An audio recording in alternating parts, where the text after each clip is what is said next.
So, how's everybody doing this week? Everybody good? Yeah. I just wanted to, first of all, start out and say I don't want this class to be like super formal.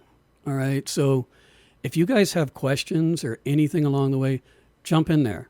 I'd much rather have a class with discussions and working things out together than just, you know, me lecturing here and not getting input from you.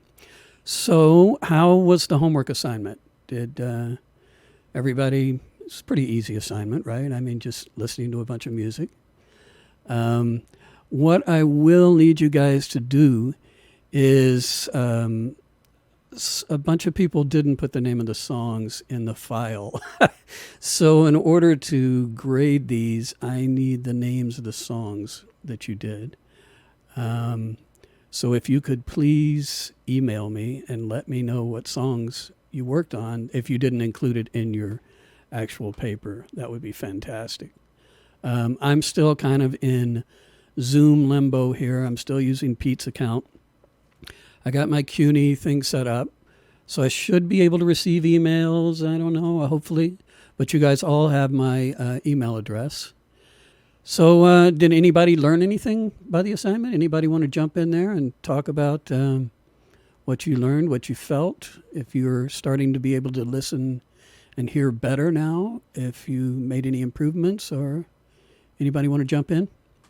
It's kind of like listening to if you're from like a music teacher standpoint, like when you like look at a new piece maybe for your kids and you want to see something like you kind of like break down each individual part and you kind of mark in your score and then you kind of do the cues and stuff. I don't know, that's what kind of reminded me of when I was like listening and trying to look for every single detail kind of to like Correct. write it down.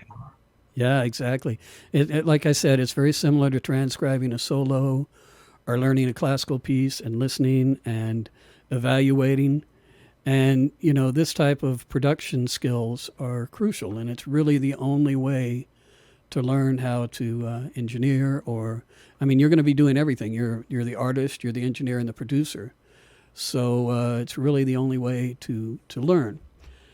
Um, Anybody else? Anybody have any problems? Anybody have any thoughts that pertain to it? I was trying to find the folder to turn it in, and I'm struggling to do that.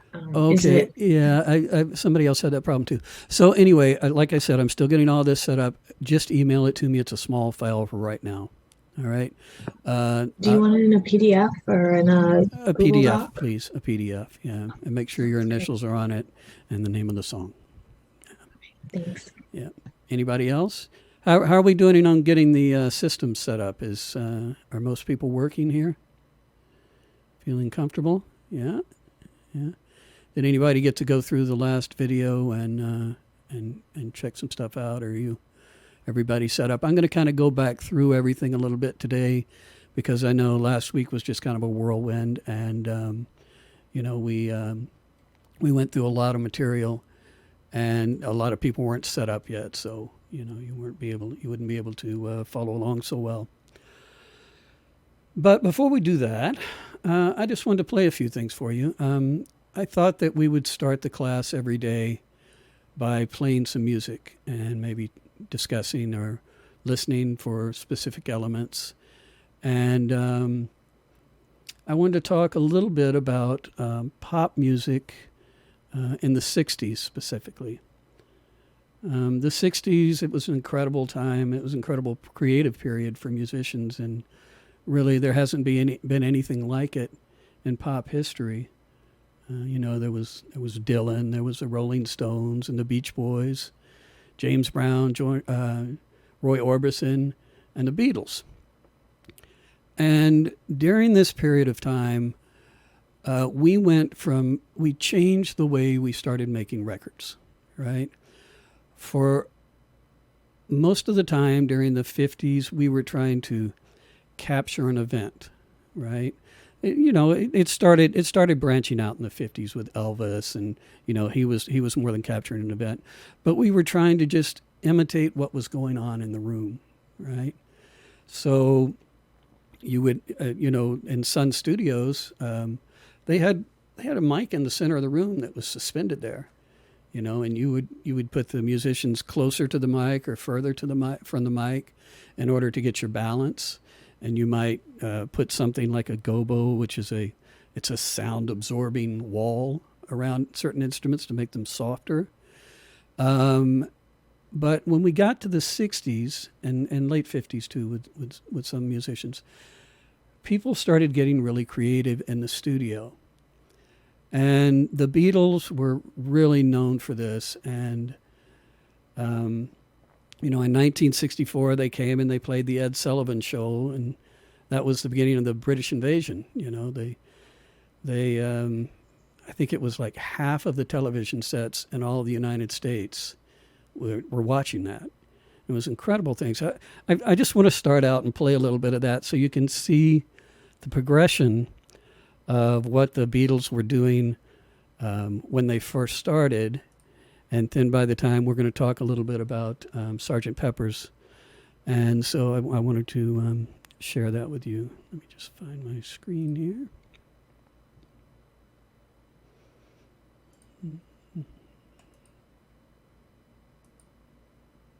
There we go. So let me know if this is too loud again, guys, or anything like that. Jump in there. So this is kind of what the period was like, and then after that, this was in '64. The Beatles just became a mega hit in the United States. Before, they were popular in London and in England, but at this time they became the bomb. And so what came with that was, the first Beatles album, they recorded the entire album in one day. They went in the studio, they worked all day long and recorded every song and walked out at the end of the day with a finished recording. And by the time they got to 1967, when they did Sgt. Pepper's, they had basically unlimited budget. They could do whatever they wanted, because they were megastars. And, they were having people drop in, the Rolling Stones would drop into their sessions. And it was quite a time period. So they had one song that was particularly famous. The whole album, was really famous, Sgt. Pepper's. But one song that I'd like to play for you called A Day in the Life. And we were talking about telling stories last week and how music should interact with the vocals and how there should be an arch and how there should be sections. And it was part of our blueprinting assignment. So I'd like for you to listen to this as it goes down. And then I'll talk to you about a few of the techniques that they used.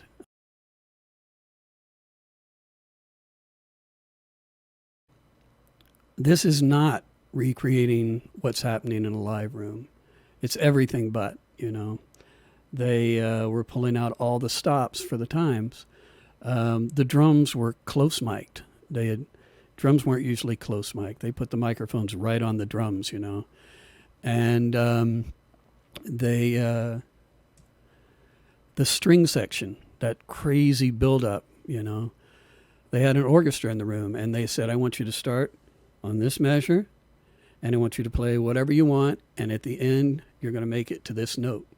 Of course, all the classical guys were, no, we can't do that. You write down what we play, and we play it. That's the way it works. No. George Martin finally got them all to sit there and do that, and it happens twice in the song. But I'd like to talk to you also about what they're doing dynamically in the song. It's not like today's music, which is a very smooth production. There's things jumping out of the mix all over the place. The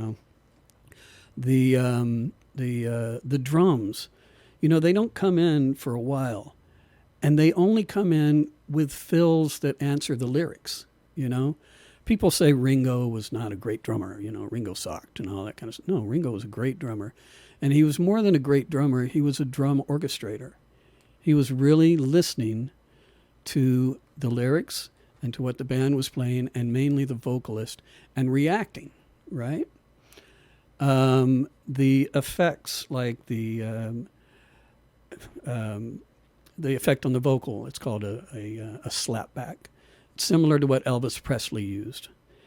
And it's the way you have, I don't know if you guys know what a slap tape echo is, but the way that it works is you would have two tape machines. You had the one you were recording to, and you had a secondary tape machine.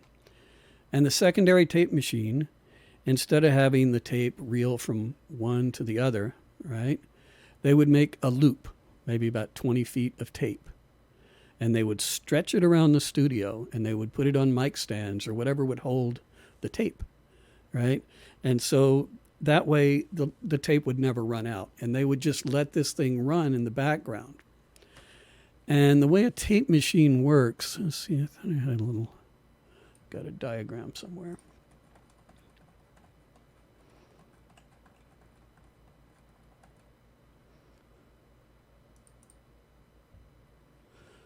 See if I can make this big enough to see it.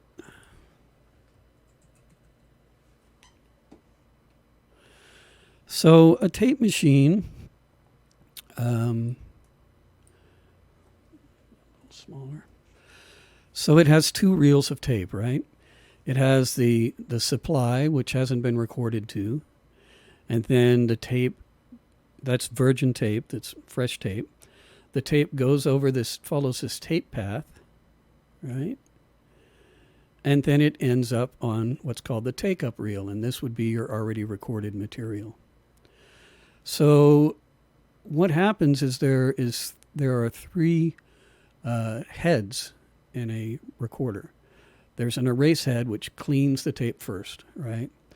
And then there's the record head, which actually does the recording, and then the playback head. So what happened is there was a gap between this record head and this playback head. And so if you were recording your vocals or something like that, you would use the record head, but you wouldn't listen to the playback head because it would be late. It's out of sync. It would be playing back, and you would sing, and then you would hear your voice. So in the 50s, they came up with this technique of using that to their advantage. So they would actually record and play back and on a separate machine, and then they would feed that in with the original vocal. So you got your original vocal that's right in time, and then you have your delayed vocal. And that's how you get that Elvis-y slap that you hear on Lennon's voice. So the engineer that came up with a lot of crazy techniques is Geoff Emerick. And if you get a chance, do a little research on him. He here's a little short blurb about him talking about making this album, and some of the techniques he used, like flanging. Flanging was when you would have your tape playing, and you would hold your hand on the reel to actually slow the tape down, and it would make a chorusy type of effect. They didn't have plugins. They didn't have outboard gear, delays and choruses and guitar pedals and all that stuff. All they had was the technology in the studio, and they used it to their advantage. Another thing that he did was he would purposefully distort pieces of their analog equipment to get a different type of sound. Anything he could do, he might mic might make an air conditioning duct with a sound going through an air conditioning duct to get unusual sounds. And and he was very good about listening to the artist and on the spot coming up with creative solutions, So here he is just talking a little bit here. So much work and hours, and part of your, as I said before, part of your life goes into making these records. It's very hard to say because people are only really hearing, 5, 6, 7% of what they should be hearing. And the first track I recorded was Tomorrow Never Knows. There was a protocol, the way you mic drums, the way you do this, the way you do that. So everything was a bit samey. Ringo started with his drum sound. And so what I did, I lowered the drum mics and got a much closer sound on the drums. And then I decided to take the front skin off the bass drum and then stuff it with that sweater with the 4 holes in, which came from the Help film, I think. And then put the front skin back on the bass drum, and then moved the microphone, and I shoved a whole drum kit through a Fairchild 660 limiter, and it was so that became the new drum sound. It was just awesome. I also had to overload the equipment to try and get different sounds with no plugins. This 660 limiter that he's talking about is basically the holy grail of audio limiters, of compressors. We'll talk about compression, but it's a device that that takes the signal coming in and it levels it so it doesn't get too loud, right? And so this piece of equipment that he's using, this Fairchild 660, now, God, I don't even know how much, $40,000 for a single channel now or something like that, crazy amount. It was a classical piece of equipment, you know, and here he is. He would have probably been fired. You know, he's abusing this equipment. He's putting drums through it. He's cranking it up too loud. He's doing everything wrong he can to make the music happen, you know. And the next thing was John's voice, because he said, I want to sound like the Dalai Lama singing on a mountaintop 25 miles away from the studio. So you think, wow, you know, nothing I can do, right? So luckily for me, I was looking through the control room window, and there was a revolving speaker, which is called the Leslie speaker, that goes with the Hammond organ. So I thought, well, if we can cut into the circuitry and get John's voice to go into that speaker, and as it's revolving, it'll give us the sound we want. We put John's voice through it, and it was just amazing, and he was just over the moon with it. And we actually saved it for the last verse. We didn't want to spoil the effect, which kept us on our toes in a sense, because they were asking for us to create sounds with basically nothing. I mean, as a metaphor, we had like a ball of string, some glue, and a bit of sticky tape, you know?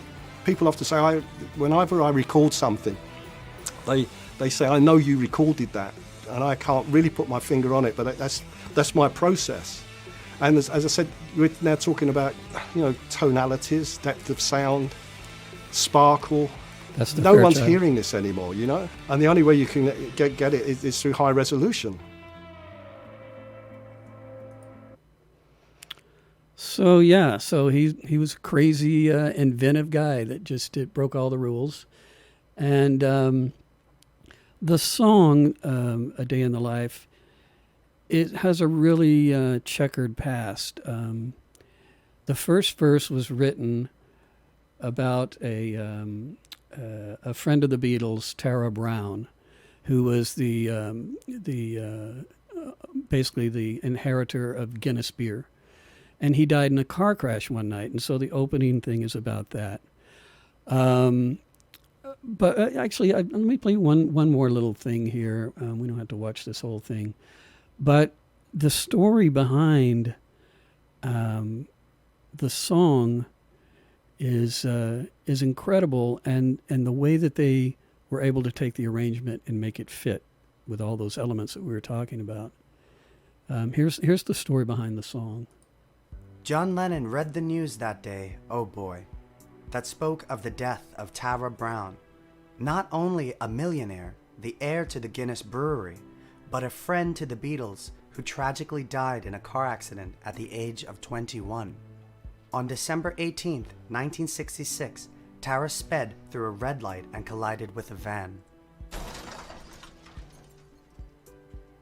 But John always seemed to have a knack for channeling tragedy into art, which is evident in his work like Mother, Julia, and Cold Turkey.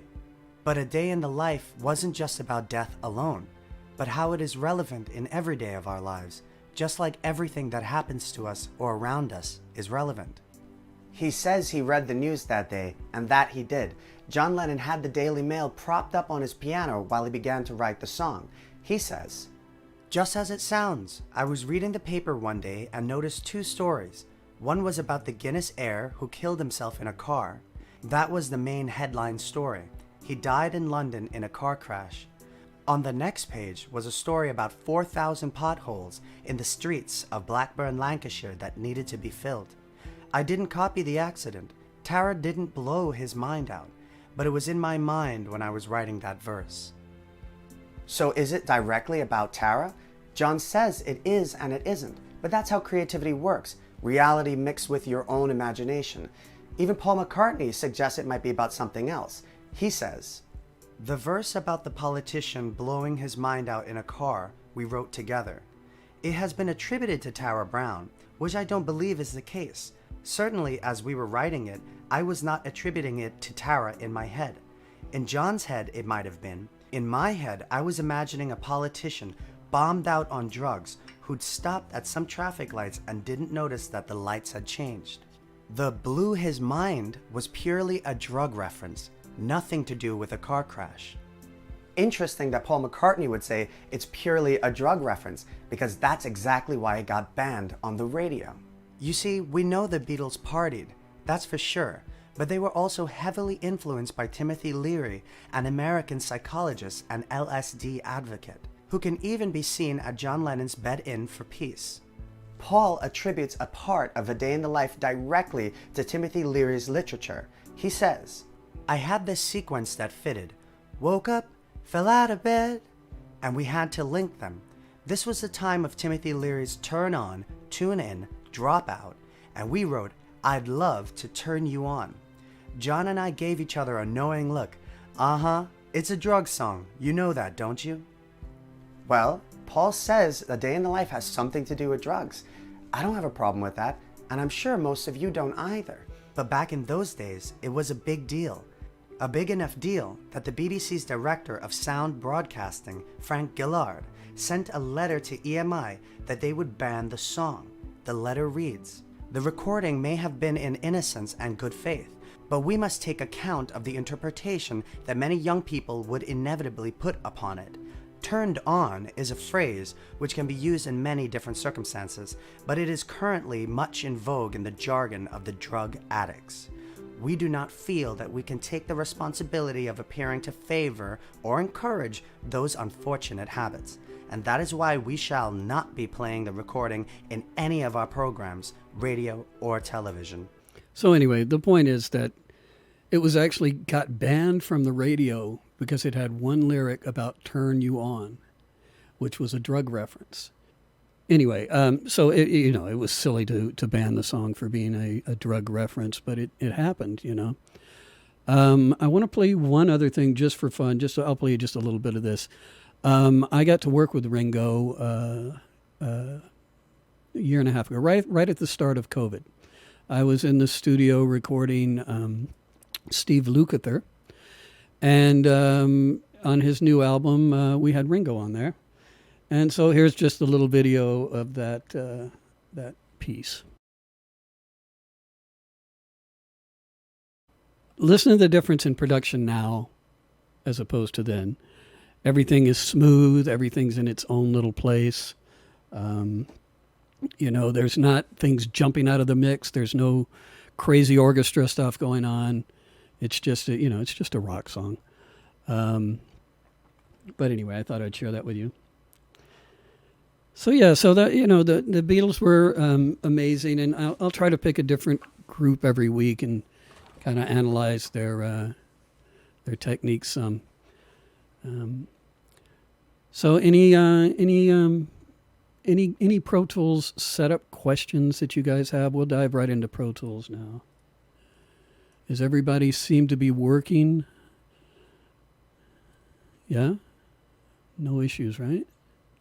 I did have one minor issue. So I didn't have Pro Tools on our last class, but I downloaded it and I watched back the video from last class to make sure I had set everything up properly.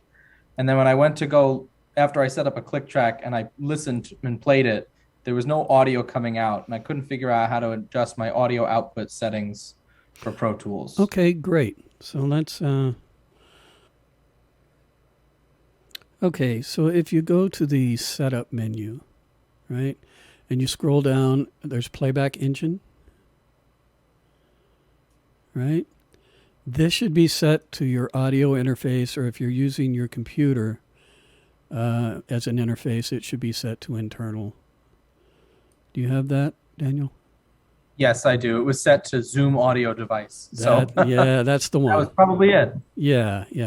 So you want to check that and see if you have anything, if you have a click or anything going? Thank you. Okay, no problem.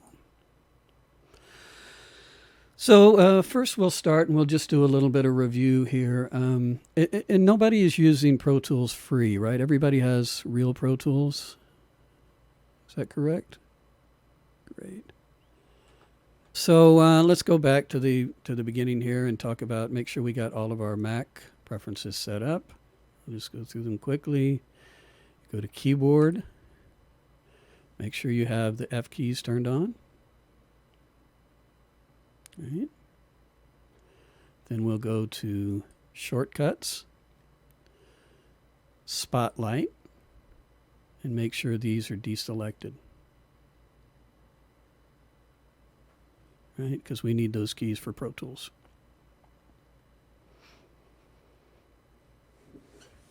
And then we'll go to mouse and make sure you have right click enabled. If I have my mouse on here. So yeah, so you make sure you have secondary click on right side enabled, right?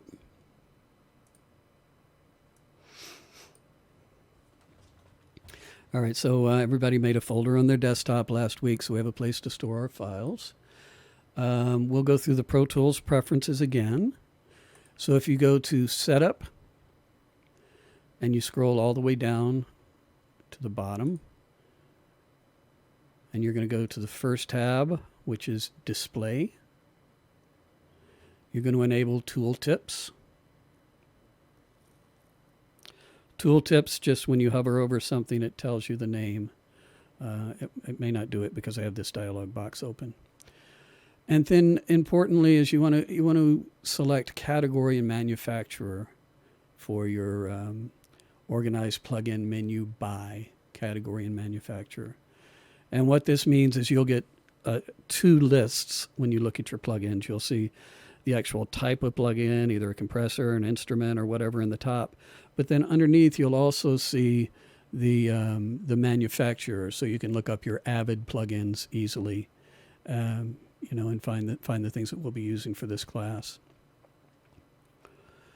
And then over here, we want to make sure that we have MIDI note color shows velocity. And so what that's going to enable us to do is when we start working with MIDI, the darker the note, the louder it is. So you can see visually when you have loud and soft notes. And then next we want default track color to be tracks in MIDI channels. And we want the default clip color coding to be track color. So that means whatever color you make your track, your regions, your clips, your audio, your MIDI is going to be the same color for that track, so it's easier to see. And then lastly, we'll have, where is it? There it is. Automatically create click track in new sessions. So that way you don't have to create a click track. This is the Pro Tools interface. There are other elements that might be open, like the transport window or the mix window. And you can just close those out. Right. You can always get back to them by just going to the window and selecting them again. Window menu. And this is our Pro Tools interface. This is our edit page. The top section is called the toolbar, right? And we'll customize this for whatever screen size you have. You can have more or less things as you like. This list section shows us our tracks. So if you see I have a click track here, you'll see click track over there also. And if I added another track, it would appear here. You can hide tracks by clicking on that and make them go away. So they're still there, but you don't see them. So if you get confused and you think you lost a track, that's probably what happened. This is our ruler bar here, this bar going across. And rulers measure things. In this case, we're measuring time. Right? So we'll customize that to meet our needs also. And then if you look around the screen, all around the screen are these little arrows like this, or there's some up here. See that little arrow there, little arrow there, little arrow there. And you can click on those. There's some over here. You can click on those and they expand out and open different sections of the screen so you can customize or view different elements. There's one down here at the bottom too that opens up all your clips. We'll just leave that closed right now. And then there's one down here. There will be when we get some MIDI, and you'll be able to open the MIDI editor. So we'll start with the toolbar. And first, we're going to turn off stuff we don't need because it's a big mess. There's a ton of stuff up here, and we really don't need it, you know.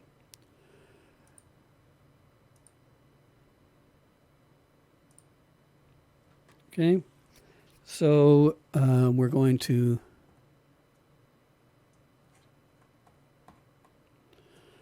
turn off zoom controls. We can turn off, we'll leave on transport for right now. We can turn off synchronization, leave on output meters, can turn off expanded transport. We can make sure universe is off. Clip effects, turn off. We can hide the clip list for right now. We'll leave the track list open. So these things that we missed out on, like universe is a line that goes across the entire top of the ruler bar here, and it would have little tiny blips in it. And if you're doing a really long film score, you would be able to see that Q1 was here, Q2 was here, Q3 was here. But we don't need it. Our pieces are short. Quick question. Mm-hmm. I don't have clip effects as an option. I know we're turning it off anyway, but I wasn't sure if that was an issue. Oh, that might be a Pro Tools Ultimate thing. You may not have that in your version. We're not going to be using it. Clip effects allows you to select a little bit of audio and, you know, apply an EQ or something like that to it to change that little bit of audio. So it's not something we need. Okay, thank you. Uh-huh. So now that we have our ruler bar set up here, we'll talk about the different parts. Again, we'll review. The first is your edit modes, right? Actually, let's do one thing first. Let's make sure that you have on this little A to Z. Make sure it's amber, right? That enables single keystroke commands. It's called focus commands. And so you want to make sure that's on because we'll be using those some. So we have our edit modes up here: shuffle, slip, spot, and grid. We're just going to be working with grid right now. And if you click on grid again, it turns purple. That's relative grid. We don't want that. We want it blue.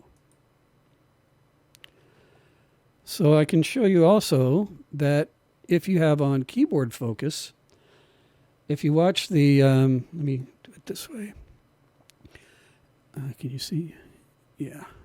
If you watch the top of the screen up here, you'll see that when I hit F1, F2, F3, and F4, the tools change, right? So it's a much faster way to edit and to work, to switch between modes. We're going to just stay on grid for right now. Next, we have our edit tools. We have magnifying glass, which is a zoomer tool. We have the trim tool, which is the little crop looking tool. We have our selector tool. Can you guys see the screen at all? Is it too small? Can you see? And then we have our grabber tool. And this tool we're not going to use, the scrubber tool. and we have our pencil tool. So we won't use the zoom or the scrubber tool right now. But if you look at the keyboard again, if you use these commands, oops, F5, F6, F7, F8, F9, and F10, right? So you can quickly edit and switch modes. And then there's one other little thing that can cause trouble that I thought I'd show you here. If you accidentally click on this twice, this trim tool, it can change to one of these other tools, right? So we want it set on standard. And the same with this grabber tool. You want it set on the top one, which is time, right? Pencil tool on the top one. So all of these that have the little triangles, you want them on the top choice. And we'll get into what all the tools do as we go. All these little buttons around here, just don't worry about for right this second. We'll get into those. And if you have that on, that means that you have a multi-tool selected. And it's called a smart tool, but we don't want to use it right now. It's cumbersome. You have to have the cursor in exactly the right spot on the window for it to be the right tool. You can play around with it eventually, and you'll see as you move, once you have some audio or some MIDI, once you move up and down, you'll see the tools changing from these different tools. So just turn that off, and we're going to use the center one, the selector tool.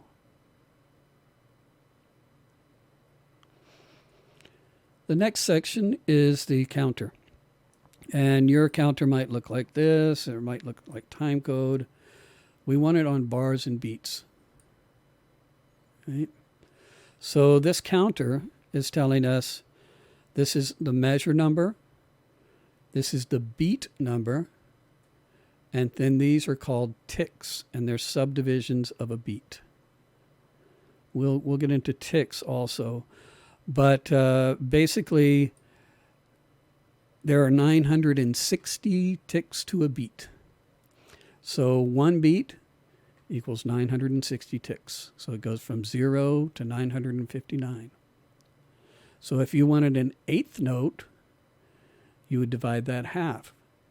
And so the eighth note would fall on measure 1, beat 1, 480 ticks. Right? And then if you wanted a 16th note, you divide in half again.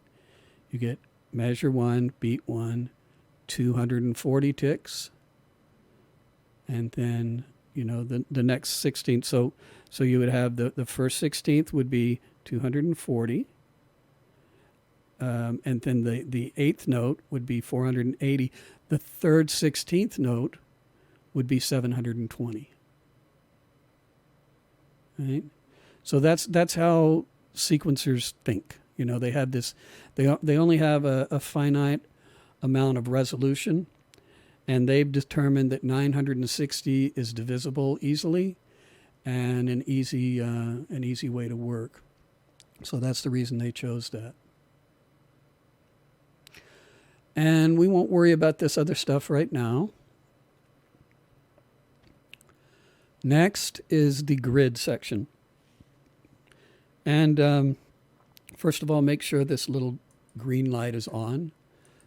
And you can see that the grid shows up in the bars down here. So if you have it on whole note, which is one measure, 0 beats and 0, you'll see every bar you have a, let me zoom in more so you can see. So your grid is only selecting a bar at a time, right? Because we have it set for one bar. So your selector tool will only select a bar at a time.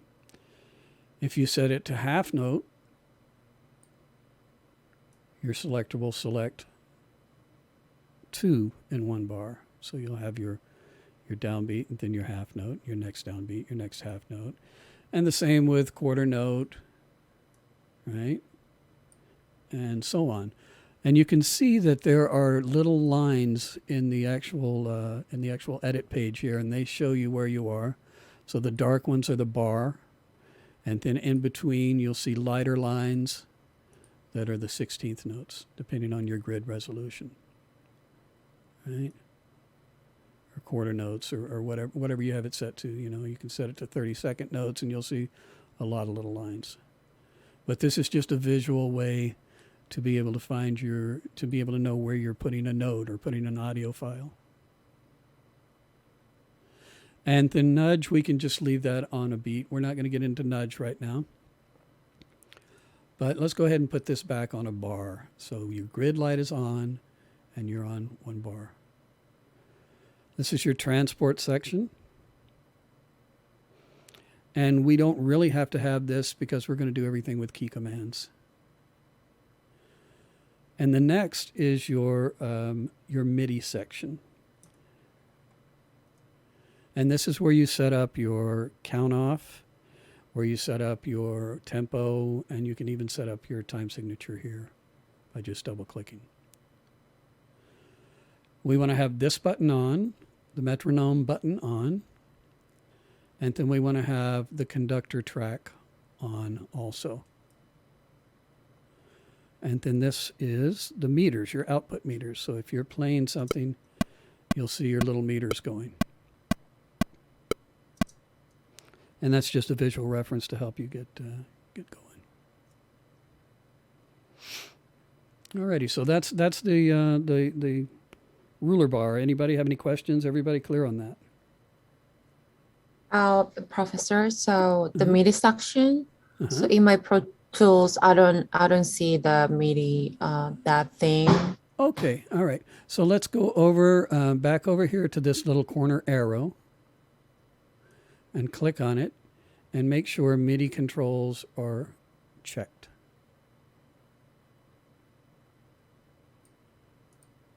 Okay, I got it. Thank you so much. Great. Yeah, so anytime you're missing something, you can turn stuff on and off at will here. I tried to make it small because we have, some of you are working on laptops. And so I'm trying to save as much space as possible. Alrighty.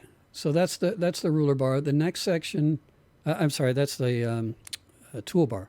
The next section is the ruler bar. And the ruler bar has many different items here that you can turn on and off, again, by clicking on this little triangle here next to this icon. And so you can open that up. And these are different things that you can show in your ruler to help you when you're editing. We definitely want bars and beats on, and if you have your counter set to bars and beats up here, it'll automatically be grayed out and working. And then for a secondary counter, I would recommend you can turn on minutes and seconds also. So we also have time code, right? There's 2 different time code measuring things, and feet and frames and samples. These are used for film and television, and we don't need them right now. We'll talk about time code later, how it's divided and how it works.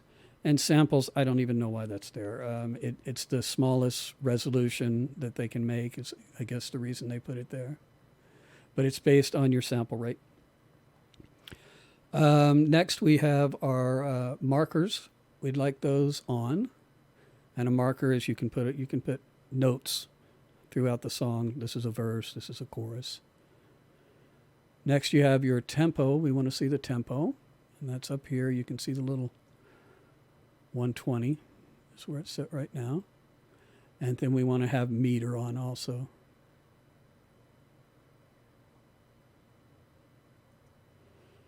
And that's it for the ruler bar.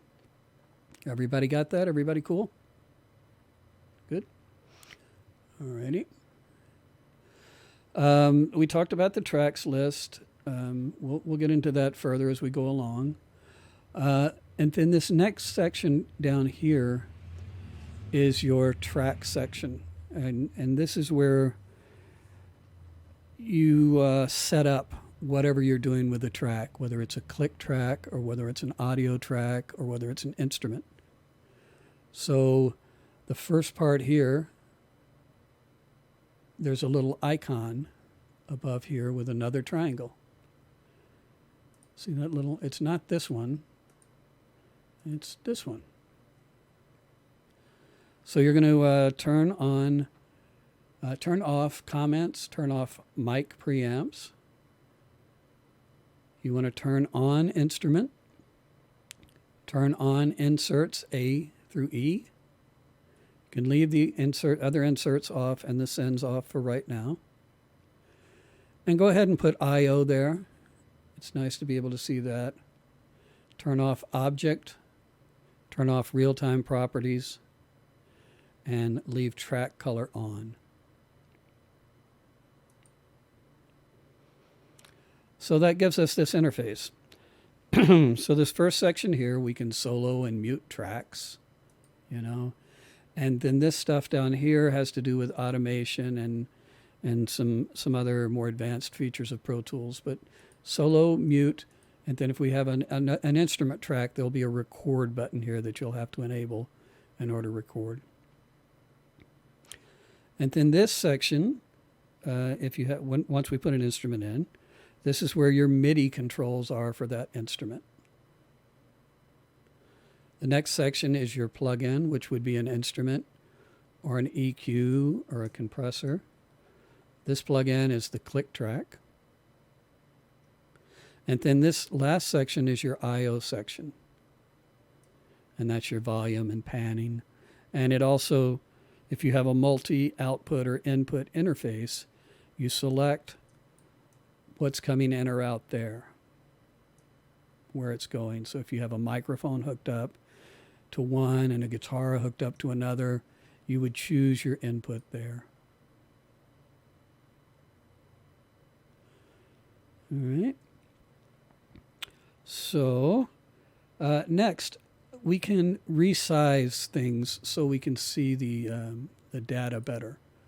So these tracks, you can, if you click over on this little bar on this side, if you click on it, you can change the size of the actual track. Make it however big you want. And in Pro Tools, there's like 5 ways to do everything. You can also, if you hover over the bottom of the track, you'll see it changes into a little double arrow plus. You can grab your track and expand it like that also and make it any size you want. Over here in this section, you can also zoom your track in and out. And those are some key commands we talked about last week. So to zoom, you use the R key and the T key. In and out. I don't know if you guys can see that on my screen, but this whole area here is zooming in and out with the R and the T.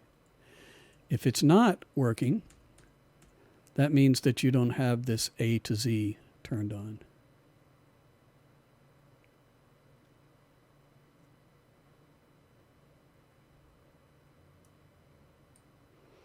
Right? So let's say that you opened up a new session and you don't have a click track and you need to make one. So we're going to make a manual click track here. So in order to make a click track, we first need a track, right? And what the kind of track we want is an instrument track. So in order to get a track, we'll go up to the track menu and select new.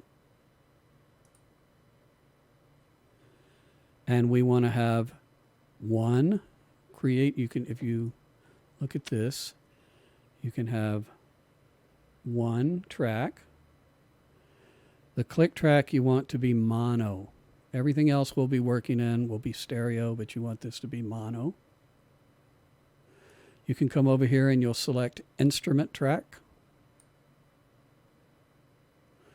ticks, and then we'll name it click.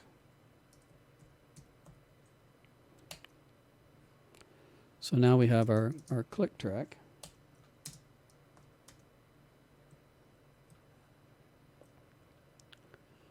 Now what we have to do to make it work is we have to put our plugin across it. And so that plugin is called Click 2. And remember I was talking about the plugin, the way the plugins are laid out. This is what I was talking about by select by manufacturer. So you have the same plugins are up here and down here. They're just categorized differently. So if you go to instrument, you'll see Click 2, right? Because it's an instrument.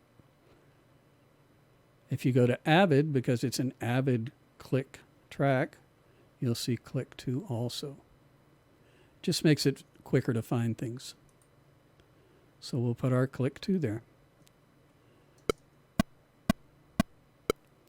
Now, if you don't hear a click right now, there could be a couple of reasons. The main one would be if you have it set to only during record. And many people like this because they don't want to hear a click after they've done their performance. Sometimes when you're editing, so that means that the click will only play when you're recording. So when you hit playback, you won't hear the click. It mutes itself. But if you're editing, sometimes you want to hear the click to know where you are on the beat, you know. So we can just leave it to click during record for right now. Sorry, how do we get to that dialog box? Oh, I'm sorry. So up here in the metronome section, or in the MIDI section, if you click on the standby, double click where it says 2 bars. Right. Got it. So now you can change your options here.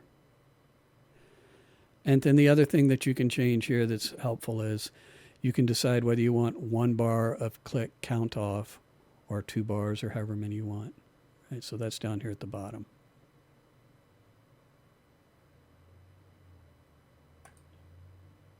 So I did that and I adjusted the setting from before, but I'm still not hearing audio coming out. I'm not sure why.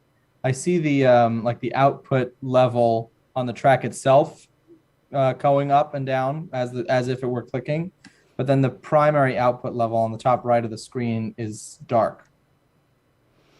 Okay, so what are you using for an interface? Let's go back to our playback engine and take a look here. So what are you using for an interface? I'm on a MacBook Pro. I'm not sure if that's what you mean. No, do you have an external interface or are you just using the MacBook Pro? I'm just on my computer. Okay. All right, so something that might be helpful for you guys is if you don't have an interface and if you don't have a sophisticated setup to be able to monitor, you could watch the class on an iPad or on a telephone or something like that. If you need to work with Pro Tools at the same time. But what do you have your playback engine set at right now? Let me just check. Playback engine. Sorry. It says to MacBook Pro microphone. Microphone. Okay. So let's. What other options do you have? You have headphones. Speaker. Right. Try speaker. See if that fixes. All right. Got it. Yay! All right. Great. Thank you. Everybody else working? Everybody good? All right. So. Let me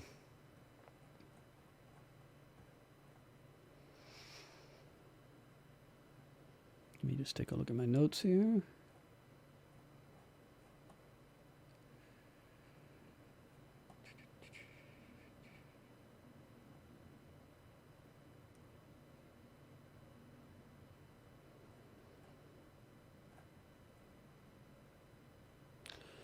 All right, so next, in order to record, we need to make a track, right?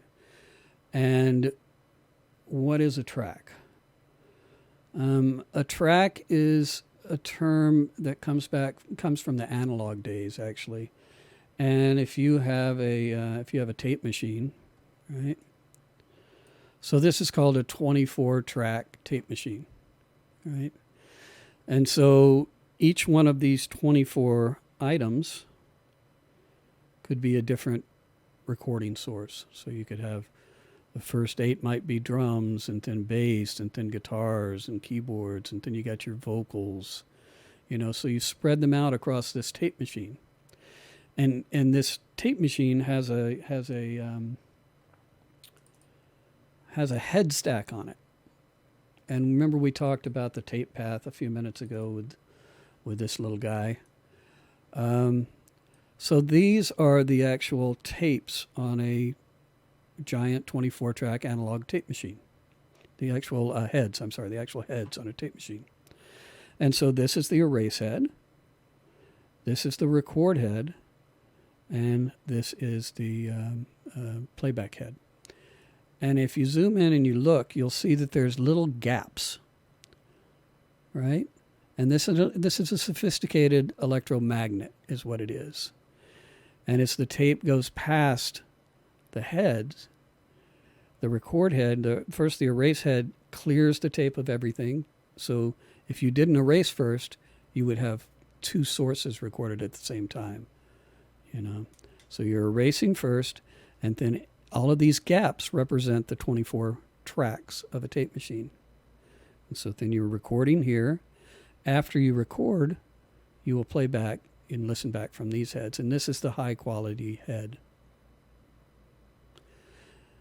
So that's kind of where track comes from. And then there's another thing that a lot of people get confused with tracks. And that is a channel. So you have your tape machine and you have your console, right? So each one of these strips of knobs, it's got a fader at the bottom, right? So each one of these strips of knobs is called a channel. And you could take this channel 16 or 17, and you could send it to any of these tracks. So it can be confusing. People get confused when they see tracks and channels. And that's basically it. And a channel, if you look at what a channel is, and this you're not going to be tested on this, I'm just kind of giving you a basic overview.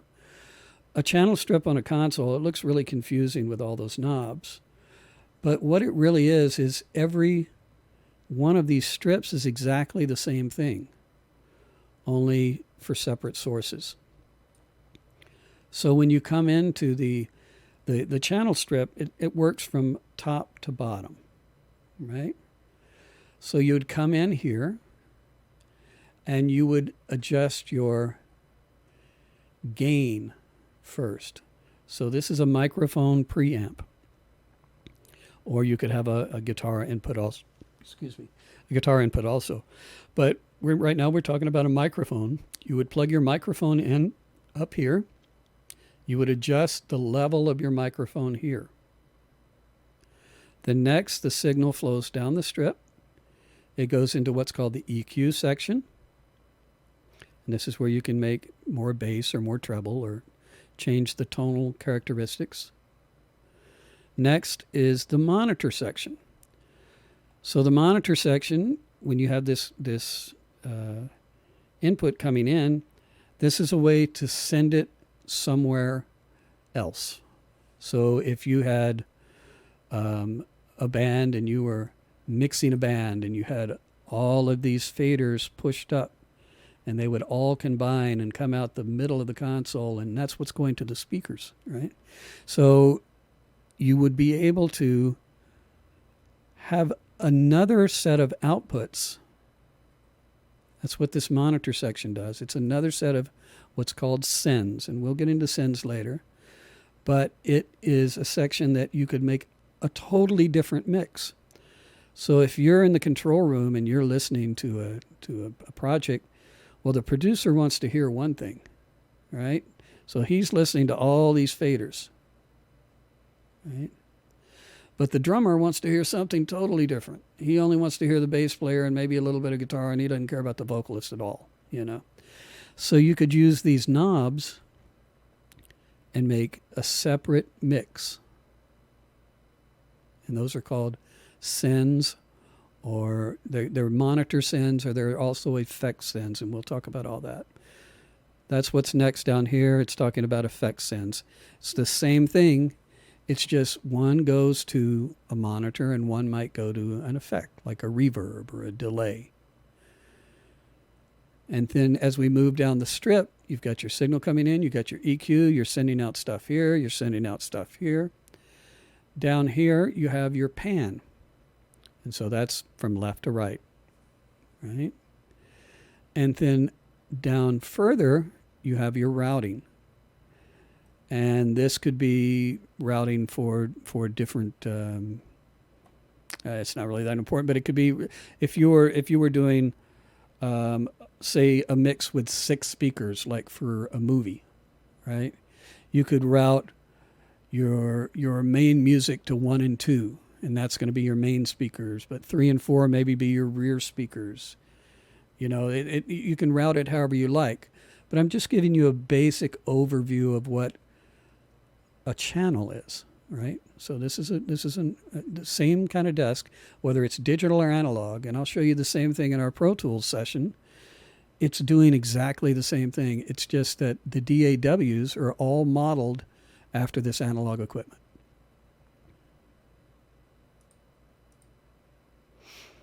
So the other thing that happens with this is you can combine instruments. So you could take, and if you had 2 bass drum microphones, right? 2 different mics. You could put one and have it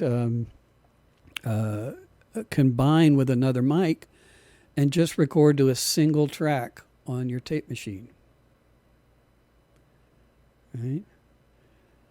So there's ways to sum things together. That's what the mixer does. It basically is summing things together, and this is done by a bus bar. And if you know anything about electricity, a bus bar on your electrical panel is just a block. It's just a block with a bunch of screws in it. And you can take all of your grounds and you can put them all together, so all of your grounds in an electrical panel go to one place, to your ground spike outside, or however your system is grounded, right? Console works the same way. So all of these things in here, there's actually a metal bar that goes the whole length of this console. And if you want to add this channel to it, you turn on this switch and it goes to that bar. If you want to add this channel to a different one, you turn on a different switch and it goes to that bar. And so that's how the routing works. I know this is a lot. Don't worry about it. I'm just trying to give you an overview, okay? You don't have to memorize this. But I think it's important for you to know just a little bit about what goes into an analog production.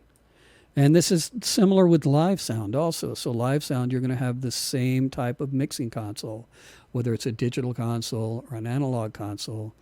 You're still doing this same type of routing. And this routing is called signal flow, right? So when you have a source and it ends up in an ending location and it passes through different elements, that chain is called your signal flow.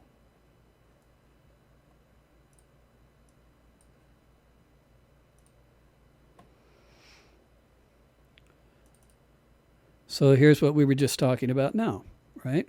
So you have your microphone. Your microphone goes into this top section, which is your mic pre, right? Just like we talked about with the other one. That's where you adjust your level for your microphone in the console. Then the console uses a bus to send over to a tape machine. So that's the complete recording chain. Signal flow. If you have a guitar amp, You got all these fancy pedals that you got to use because it makes you really cool. So you take your guitar and you plug it through your pedals and you're making a chain. So what happens first? You play a string, right? And then that string vibrates. And then these are pickups and they're magnetic transducers.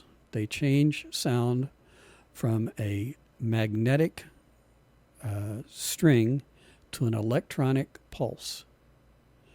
And from this electronic signal, not pulse signal, your sound is then routed through the different guitar volume and EQ. And then it comes out of this jack of the guitar, travels down the wire, goes through all of your super cool pedals that make you really good. Right? Follow the wire all the way. And it ends up going into an amplifier. That's not the end of it. So the amplifier now has what's called a preamp section and an amplifier. And the preamp section just raises the guitar level enough to power the amplifier. The amplifier tells you how loud your speaker's going to be. So the way that you get distortion and things like that is you turn up this preamp way too much and it distorts, and you can turn down the speaker sound. So you can, even though you're playing soft, you can have distortion. But this is just signal chain we're talking about now. But that's the whole path. So you got a string into a magnetic transducer, following all these cables into a preamp, into an amplifier, and then out the speaker. Signal flow.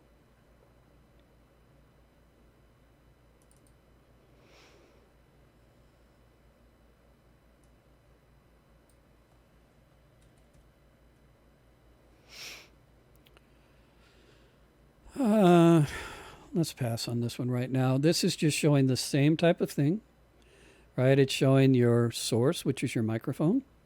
It's showing your singer or your performer. And then you have your microphone. You have your preamp like the guitar had and like the console had that you adjust the volume. That same chain we were talking about, it goes to an EQ. But now we're going to a DAW. So it has to make a conversion. You have an analog signal that needs to be turned into ones and zeros. So it goes to this thing called the A to D converter. Then you're able to record it as audio in your DAW. Right? DAW means Pro Tools or Reaper or Logic or whatever you're using. Digital audio workstation. Comes out of the DAW. It's converted back from digital to analog. And then you can have whatever chain, like if you want to adjust the sound after you record it, and then you can adjust it, by inserting a plug-in or by whatever. This is actually analog chain, so this would be an analog piece of equipment.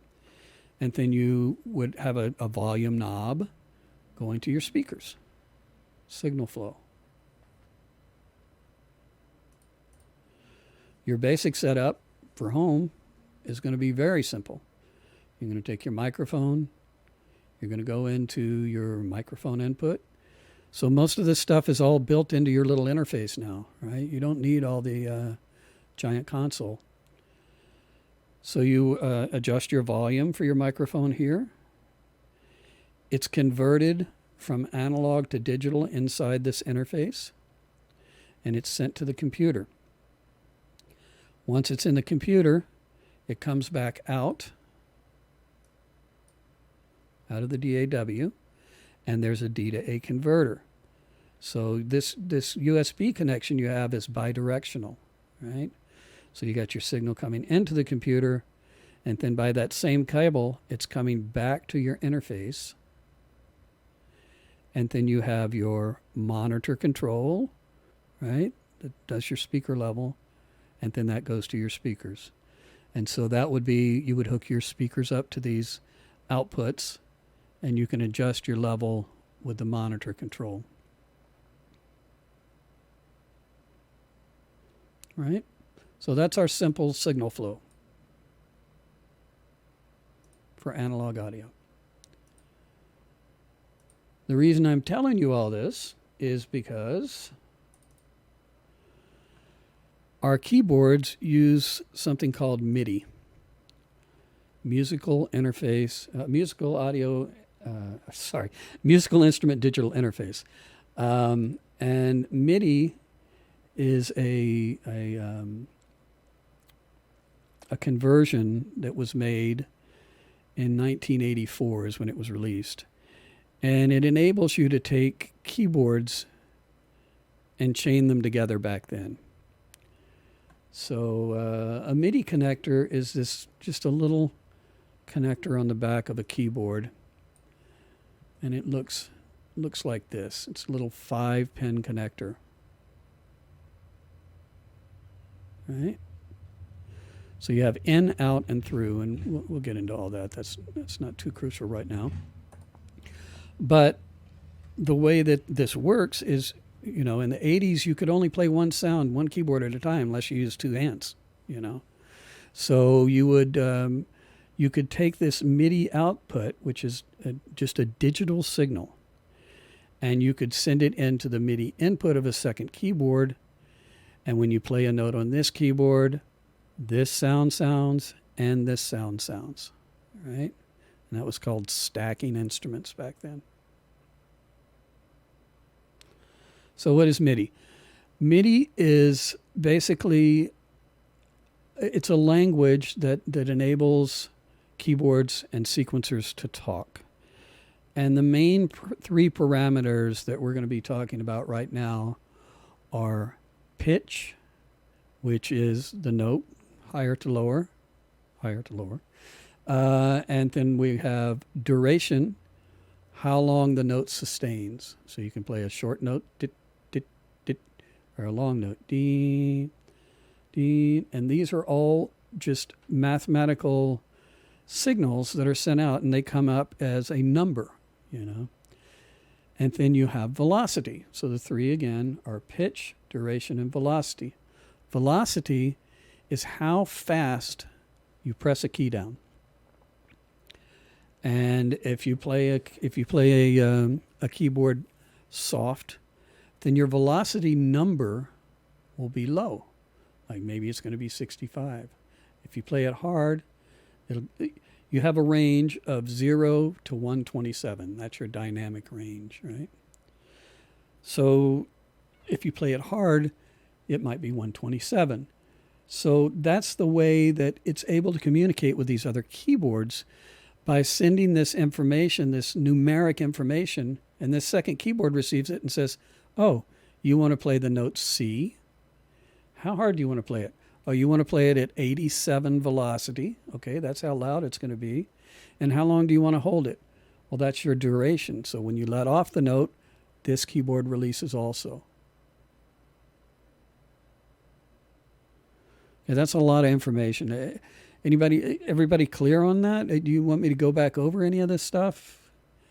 Don't worry about the analog console stuff so much, but the MIDI stuff is pretty important that we know what's going on, and we're going to see it when we get to our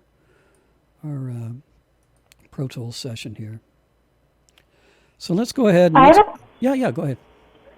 So are we going to have a MIDI keyboard plugged in and then a regular keyboard plugged in? Can you just go over it one more time? I'm sorry. Sure. No. So what happens is MIDI, these jacks, right, have basically been replaced by a USB cable. And so now, these days, these jacks, all the information is transmitted through your USB cable. Right? So you just plug your keyboard into your USB port. And then you have MIDI coming in if your drivers are installed and everything's installed properly. Does that answer your question? Yeah, thank you so much. Uh-huh. So let's go ahead and let's make a track. So in order to make a track, there's several ways to do it. Oh, I want to show you one other thing. There's a real simple way to make a click track too, and I showed you this last week. instead of doing all that stuff that I did to explain how this channel strip works, this track section works, you can just go to the track window, and all the way down at the bottom is create click track. But because we selected that preference and preferences here, under MIDI, automatically create click track for new sessions. When you make a new session, you're going to have a click track created for you. So does everyone have know how to make a session? I should go back over that one more time. Let's go back over the dialogue.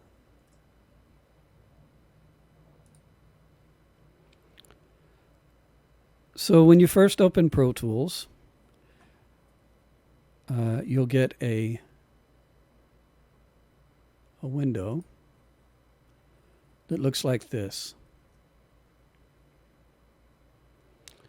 And this is called your dashboard. And this was where you can set up your basic session parameters. So we're going to be in the create section since we're making a new project. These other sections are for recent, whatever you've played back recently. I don't trust this. I've seen it show blank when I know I just played something, or only show some old versions. I don't use this window.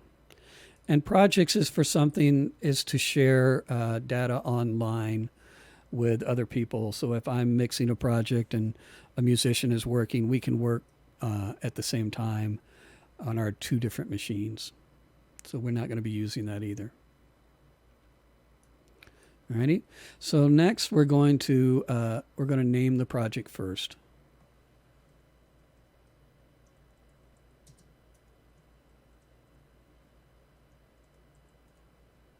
And we talked about our naming convention last week. So it's going to be the name of the project, underscore, the date, and the date has dashes between it, underscore, and then your initials.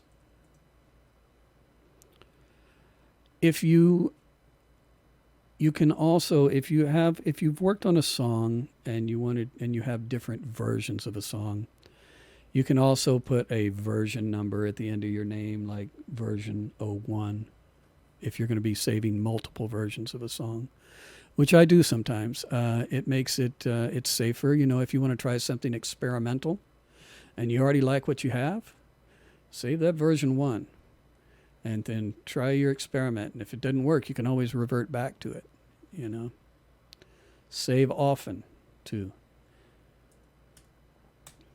And some people put the version number after their initials, so it's easy to see.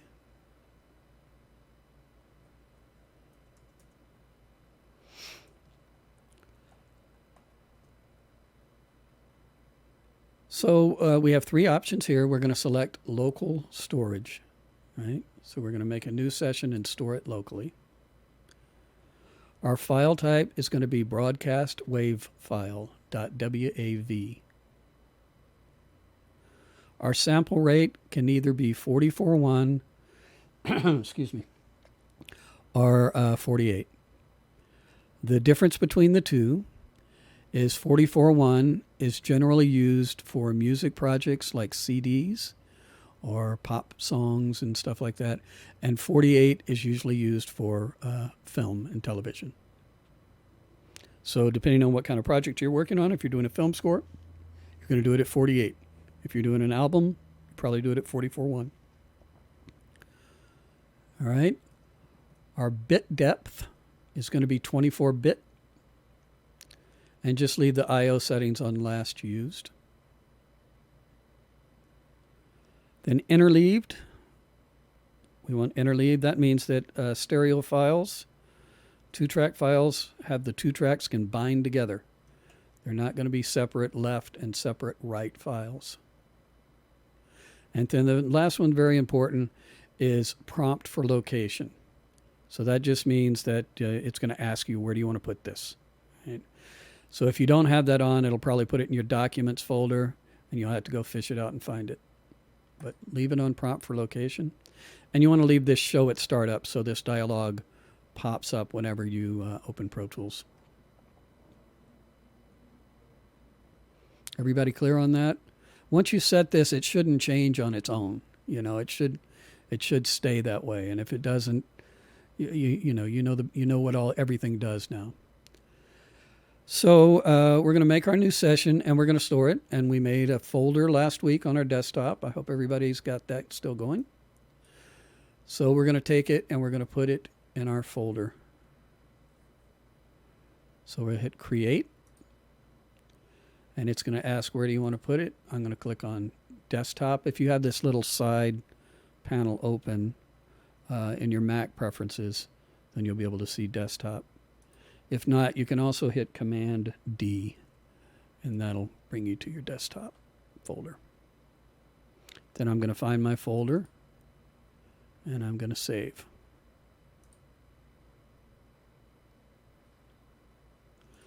So I went over last week the way that Pro Tools populates. When you open up your Pro Tools session folder, right? So there are two things that get very confusing to people. There is the Pro Tools session folder. Let me back up a level so you can see. So this is my Pro Tools session folder, right? And then inside this folder are all the assets that Pro Tools needs to operate. So you'll have audio files, bounced files. These are all just empty right now because I haven't added anything. So if you click on them, there's nothing there, right? But it has a place to put things whenever you add elements. But down here is the Pro Tools session file. So we have a session folder, and we have a session file. And the session file has a .ptx after it. So this is the actual thing that you launch. This is the actual session for Pro Tools, right? These are all just the assets it needs. And this is your entire folder. So very important when you send me your work, when you send me your homework assignments, don't send me the Pro Tools PTX file. That does me no good, right? I need to have this entire folder, the session folder. And what you'll do is you'll right-click on it, and you're going to compress it after you save. Save your work before you compress it. But when you're finished with your project, save your work, compress it, and then you'll send me this zip file. You'll upload the zip file. So whenever I close out Pro Tools, you'll see all those folders disappear. Because Pro Tools isn't using them, they just go away. But as you fill them up, they don't go away anymore. All right. So let's see. Let's make our first track from scratch. So there's several ways to make a track. You can go up to track and click on new. Or I recommend that you use key commands. Oh, what happened to my keyboard here? All right. So Command Shift N, right? Command Shift N makes a new track.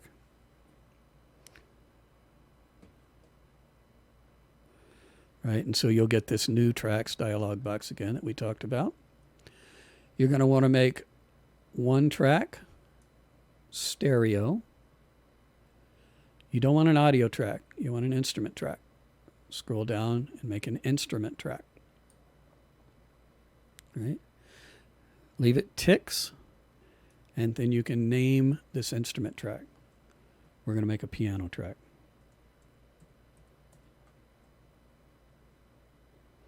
Right? So take a look at this again. Create one track, stereo, instrument, not any of the other selections. There's a lot of different tracks here.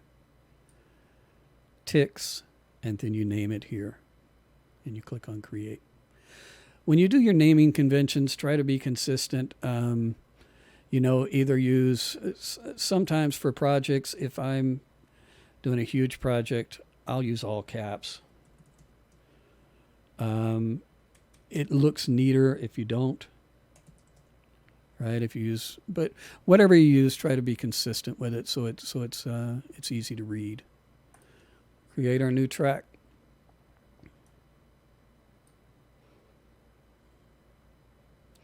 So now we can record, right? So when able to record,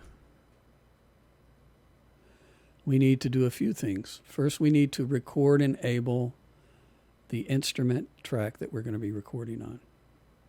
But I can't do that yet because there's no instrument there. Oh, I can enable it, but right. And so this is ready. We need to add an instrument that's going to be our sound source. So hopefully you all have your plugins installed. And we're going to go to Avid. Actually, I think it's up here under Instruments. It's called Mini Grand. All right, and this is your Mini Grand. So now if you have your track and record, you should be able to make noise. Sorry. There we go. And you should be able to record now. So when able to go into record, there's several different ways to do that too, like everything in Pro Tools, right? So first of all, you can hit the number 3 key on the numeric keypad. That will start record. Right? The second way to do it is the one that I use, which is just Command Spacebar. So Command and Spacebar. It's going to start recording. Okay? The third way to do it is if you go up to your transport here, if you have it in your menu still, you can hit the record button, and then once you hit play, it'll start counting off, and then you're in record. Right? So you got your 3 ways. To stop playing back, you just hit the space bar again. So if you're recording,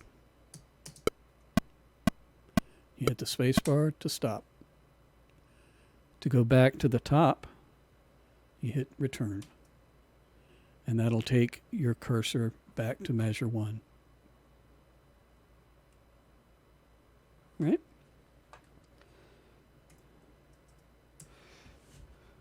So I am not a piano player. I have never claimed to be. I'm a bassist, and I'm mainly a recording engineer, so please excuse my horrible piano playing. But what we're going to do now is just record something and see how the process works. So I'm going to hit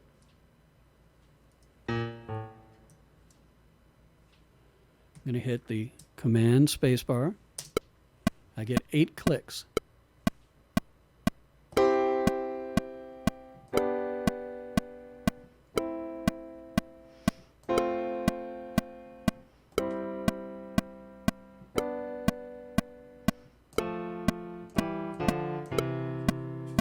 Right? That was horrible, right? I want to do it again. So what do? You can undo, right? Just like any Macintosh, just hit the undo command, Command Z, and that will take away that data that you recorded. All right? So I'm going to do it again. So as you notice, I have 8 beats count off. That's set up in my count off section here. So I have 2 bars set for 8 beats. So I'm going to count the 8 beats, and then I'm going to start playing. 3, 4, 2, 2, 3, 4.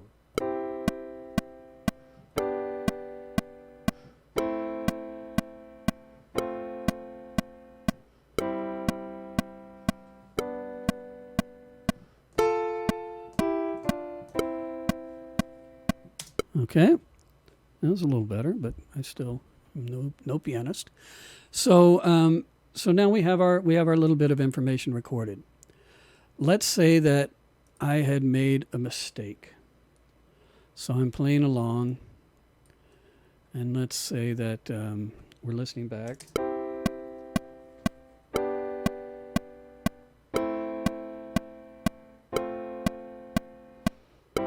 Okay, that chord I didn't want. I want to play something else there, right? So what I can do is I can take and using this cursor tool here, the selector tool, I can click up here in the ruler, right? And that will enable me to start recording at that point, right? So now I'm going to hit my Command Spacebar again, and I'm going to punch in or replace what's already there. I got it my 8 clicks, 5, 6, 7, 8.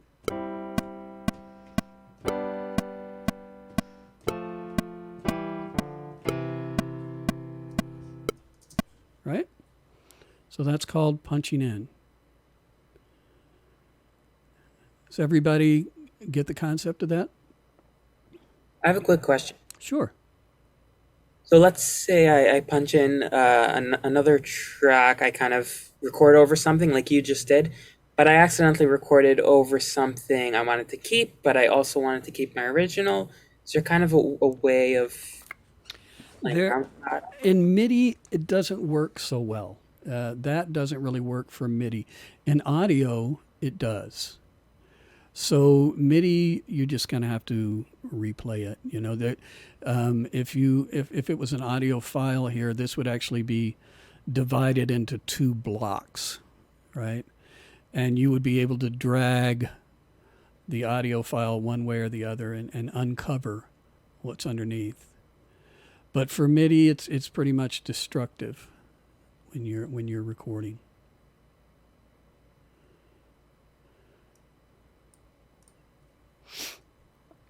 So let's talk about what we got here. So this little block of data is called a region, right?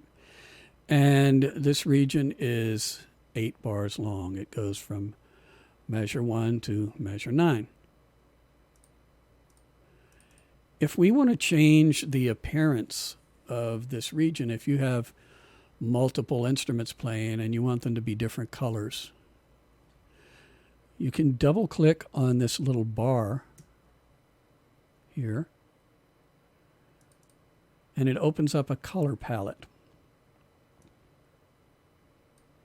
And you can change the colors to whatever you like for the track. This makes it much easier to see. When you're working with MIDI, I highly recommend you stay away from these colors here because it gets difficult to see the difference between the notes and the data, the velocity data and things like that. So please use the, at least the darker ones. The reds are okay and the blues are okay, but just these orange through teal kind of colors don't really work very well. Right? So there's my MIDI region. Can you show one more time how to change those colors? Absolutely. So we'll close this out. So there's a little bar beside your track. And if you click on the middle of it, it opens up this Got it. dialog, right? There are some parameters in here that they've totally changed now. Yours might have it. Excuse me, I'm losing my voice here. So yours might have it, but it says saturation, and you can make your colors brighter and darker. So you can play with that too, if you like.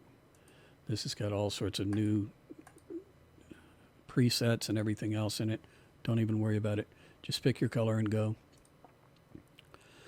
So so that's it. So now we have our MIDI data. We got our beautiful Beatles song here, recorded incredibly And we're going to take it and we're going to look at it in more detail. So if you select this block. Professor, right? I'm so sorry. Just a question. Sure.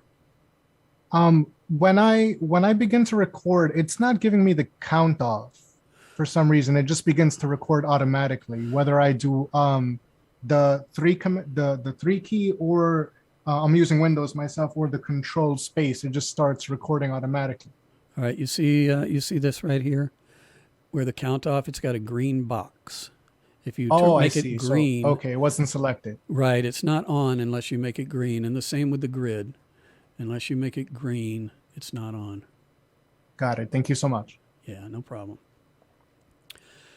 So, do we want to get into editing today? Let's talk about what our assignment is first. Let me just take a look at my notes and make sure I didn't miss anything.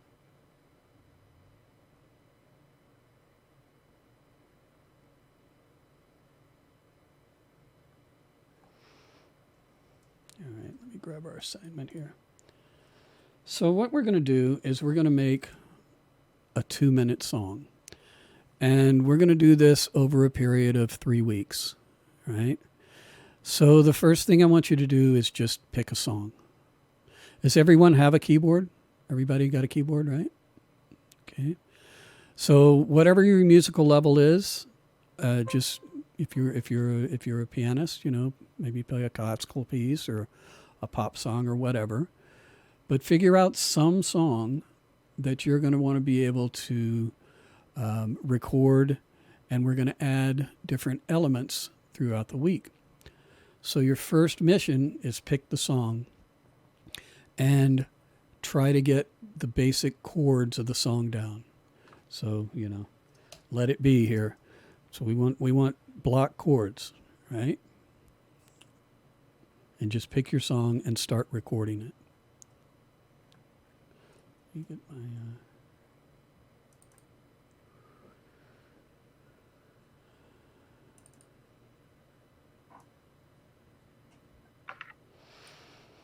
All righty.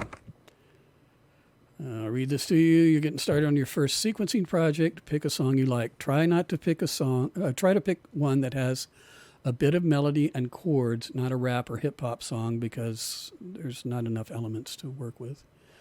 Nothing wrong with that music, but chords will teach you the techniques we need to learn for the class. So for next Monday, you want to have a basic piano part for the piece put together. It can just be block chords. Just get started. Start using the sequencer, and just do some basic recording. If it's sloppy, it's okay. Clean it up the best you can. And we will, Daniel, your mic's on.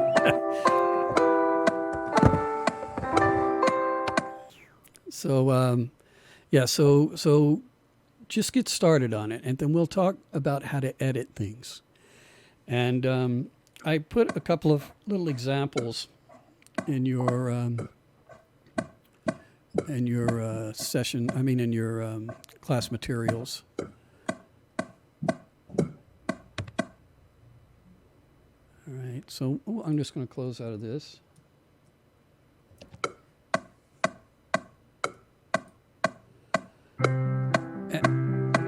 And I have Daniel. Your mic is coming through in the class. I think it's Daniel. I don't know who it is. There it is. Yeah, you're muted now. Okay. So it's a nice piece, though. Very nice.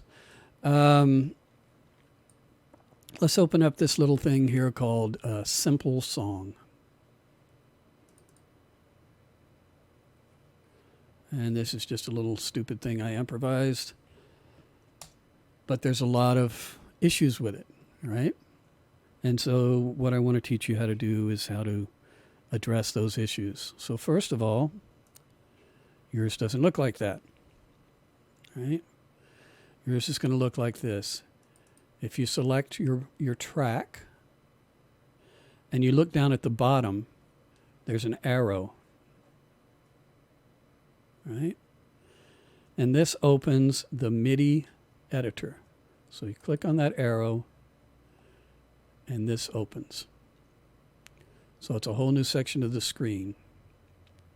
Can you show where that arrow is one more time? It's hard to see. Absolutely. Oops. So down at the bottom of your screen, down at the bottom of your screen is a little up-facing arrow at the bottom of your edit window. You see it? Got it. You click on that and it opens up your MIDI editor.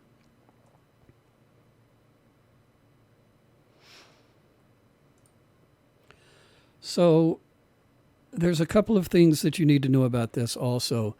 If you look at the top of our toolbar, you'll see that there's a gold box around it, right?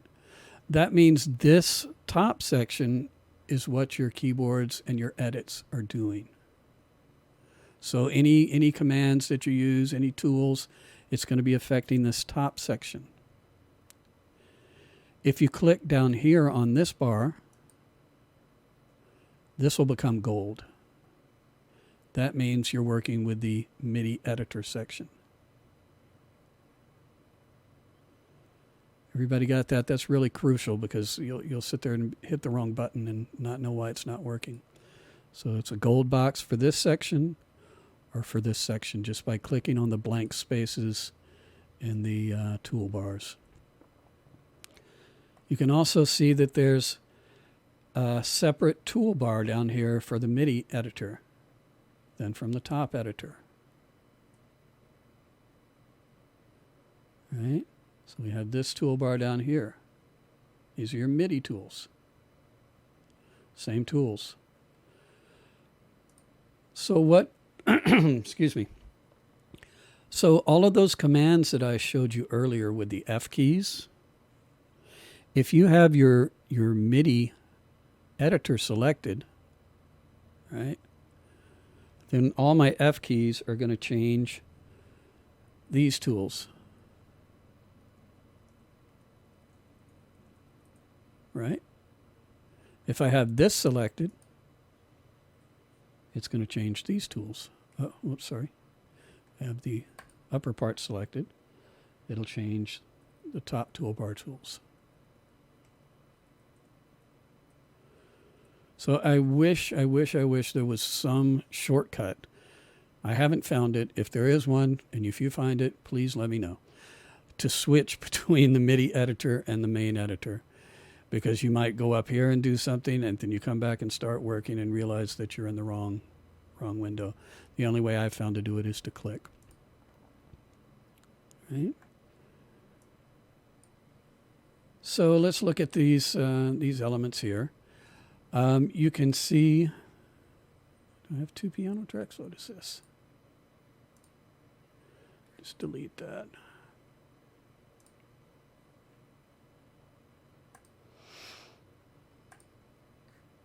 Okay.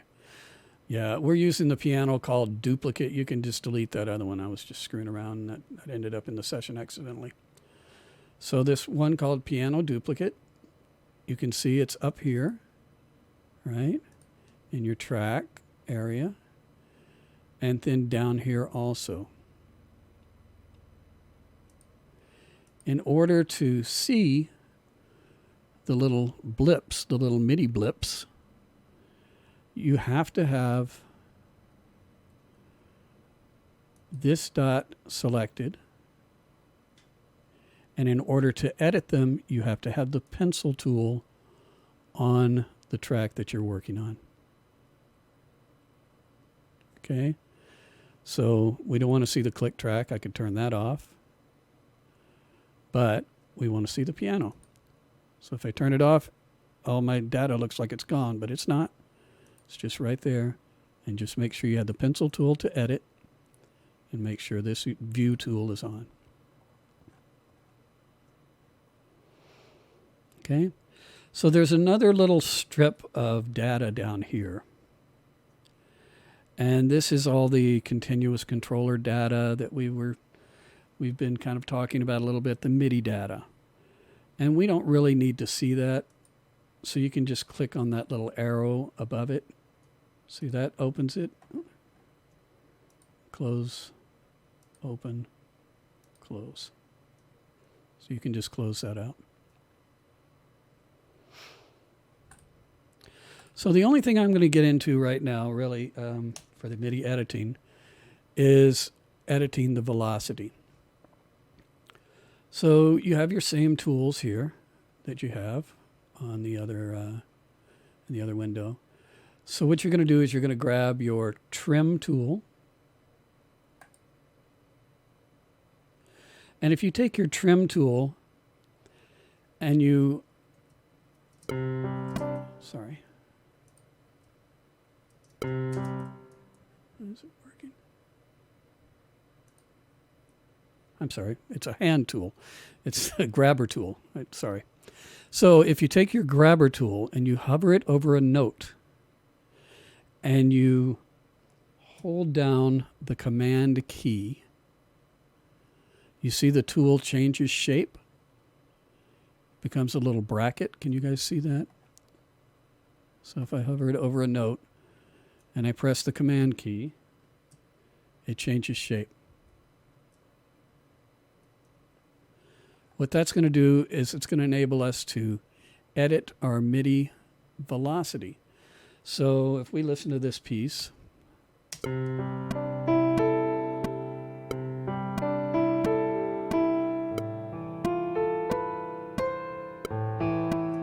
okay, maybe this bass note is too loud, right? If you want to hear a note and you have your grabber tool there, you can click on the note and it'll make a noise. And you see how there's some notes are darker than other notes, right? That was that preference we set up under display, and it says MIDI note shows velocity. Color shows velocity. So the darker the note, the louder the note.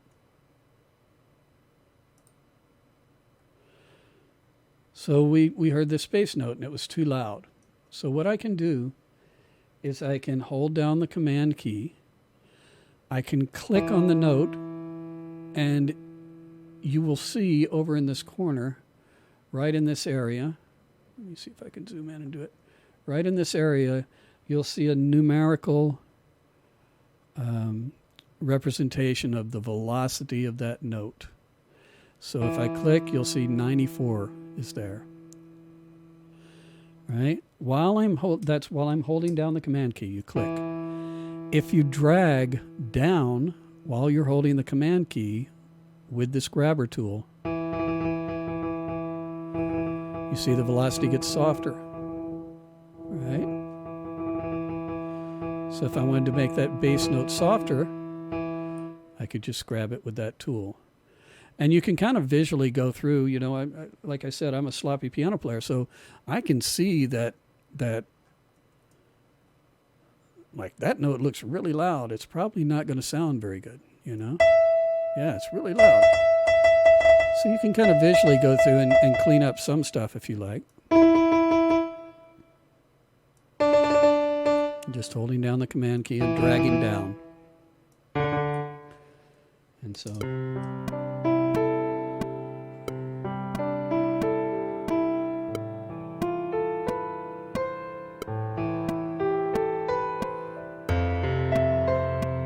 Okay, so I hit 2 notes there, right? So that was a mistake. So you can also, with that same tool, click on a note, a wrong note, hit the delete key, and it's gone.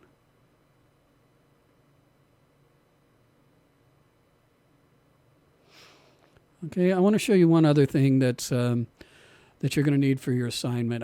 We'll get into MIDI editing as we go. And you really don't even have to use this window for what we're doing this week. You can just leave this closed.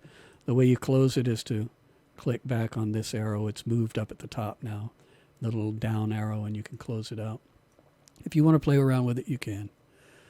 But let's say that you want to change tempo, so you can play a song at a different tempo.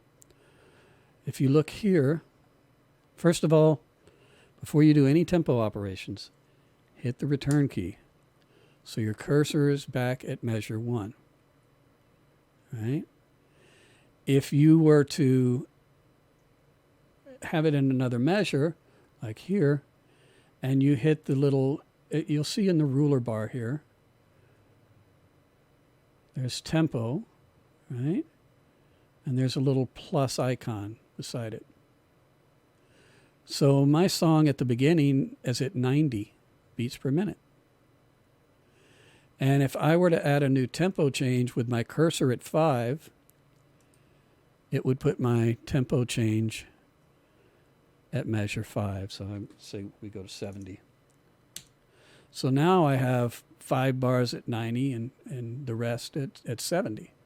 Well, that's not what I want. I want one tempo throughout. So to get rid of stuff in Pro Tools, you can option click on it. It usually turns to a minus key, and you can delete that. Or you can just undo, because we just made it. And so so we hit our return key, go back to measure 1, make sure it says measure 1 here. Click on the plus key, and you'll get our tempo dialog box, tempo change dialog box. And this, you can either type in the tempo you want, 70, right, and hit enter, or you can also tap the tempo in that you want, right? So in order to do that, while this number is selected, 70 here, you're going to use the T key. And as you tap the key, this tempo changes. Got it? T key. Alrighty, guys. Any questions? I mean, that's basically as far as we're going to go tonight. Anybody have anything else that they need to jump in there? Everybody can successfully hit the record button and record right now, right? Cool. So it's just up to you. I'm going to send everybody a new Dropbox folder to upload your assignments to make sure everybody has got that. And I have to share it with you guys, so I can't just give you a link. So please don't delete anything from the Dropbox.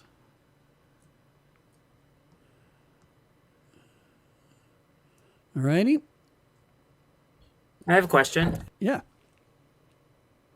Do you specifically not want any melodic piano work in our first attempt? Well, what we're going to eventually do is we're going to add more tracks. And what you'll end up with eventually is you'll have a bass track, and you might have some orchestra tracks or whatever. So if you want to have a melody, you can, but it really shouldn't be in the chord track, I just opened up this. It's got a little melody thing on it, but we mainly just want to get the chords down right now, and then we'll start adding to it. And whatever piece you want. All right, guys. Thanks for hanging with me through all this CUNY stuff, and I should hopefully get my Zoom account and everything going in the next, next week. So have a good one. I'll see you later. Thank you so much. Mm-hmm. Thank you so much. Have a good night. You too. Professor, good night. Oh, Bye-bye. one quick question for you, Yeah, go ahead. Professor. So I'm just thinking ahead. A lot of pop music obviously has very repetitive chord structure. Is there an easy way to copy and paste any regions that you've already recorded? Is it just Command C, Command V? There is, but yes, you can do that. But I'd prefer that you didn't, because what we're going to do is I would rather have a take that's not perfect, so we can learn So we about can edit it. editing. Yeah. Got it.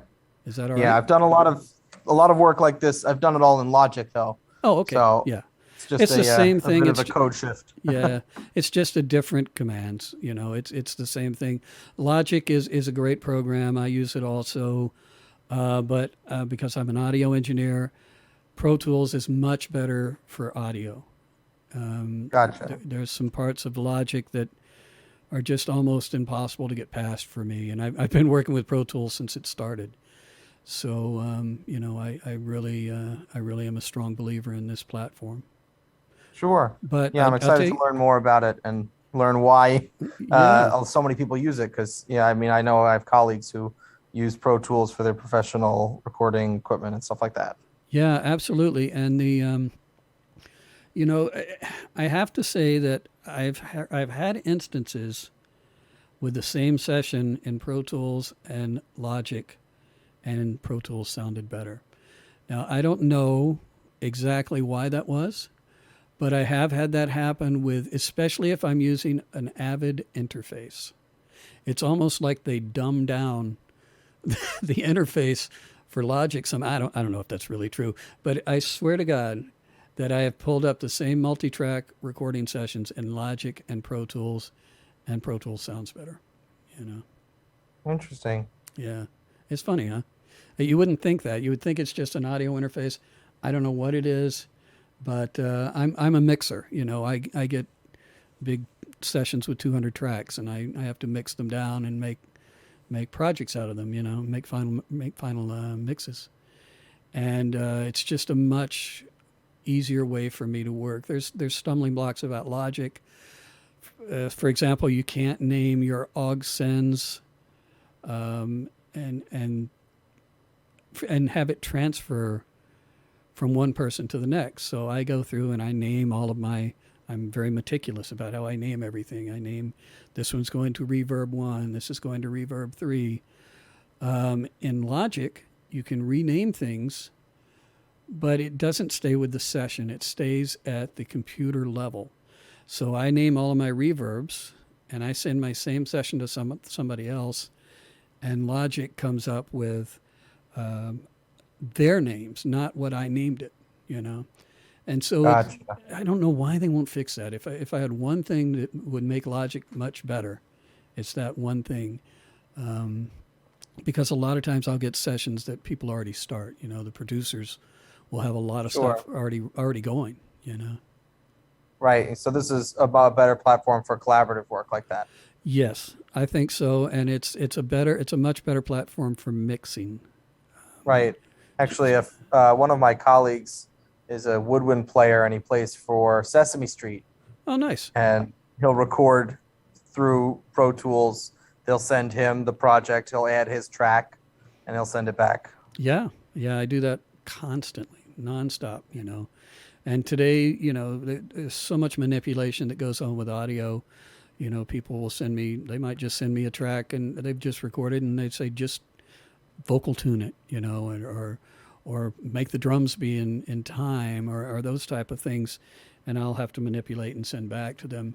And so to have to go back and forth between platforms with that type of meticulous work, it doesn't translate. You would have to actually render the audio files and things like that, and it gets really clumsy. Gotcha. Well, thank you very much. Yeah, no problem. You guys have a great week, and Week's I'll send assignment is just to record that chord track.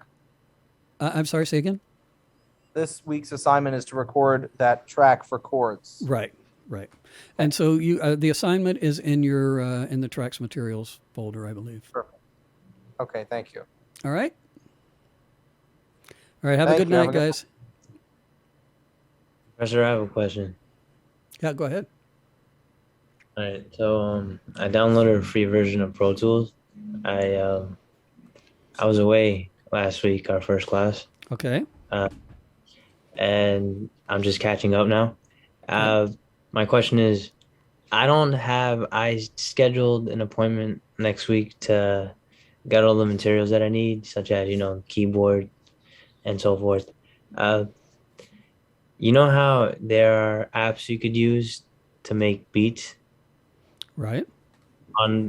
So I was thinking as an alternative, just so that I can, something's better than nothing, and I'd rather have points off and get a grade for something that I had fun doing versus getting a 0 for not handing anything in completely.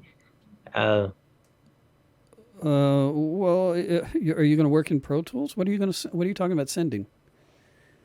Well, like in regards to like making the beat, like making and putting it together That with the it's app. not So really then it's turn not on really Pro what, Tools. yeah, I appreciate the fact that you want to make music, and that's great, and I love it, fantastic.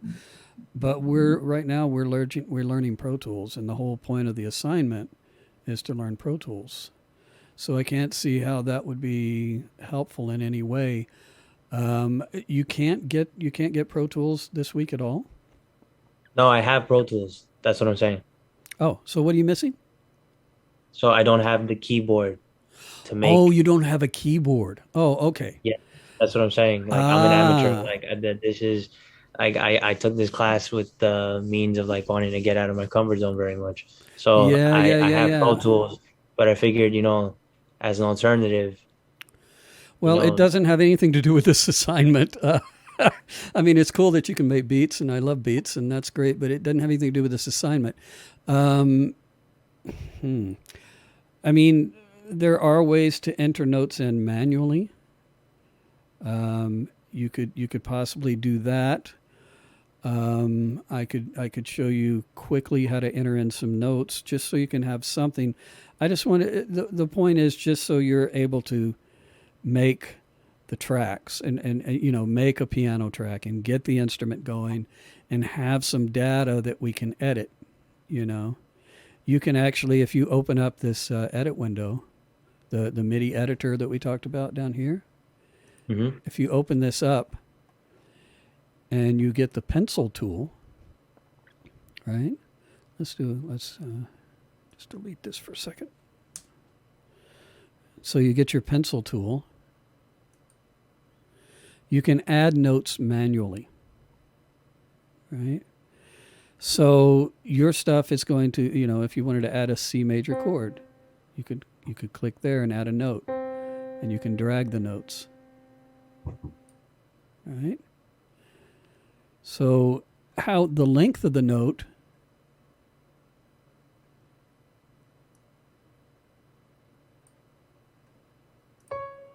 is there.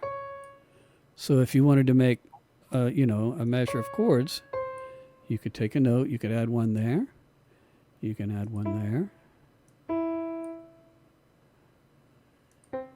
You can delete notes by just using the delete key. You can drag them around. Right?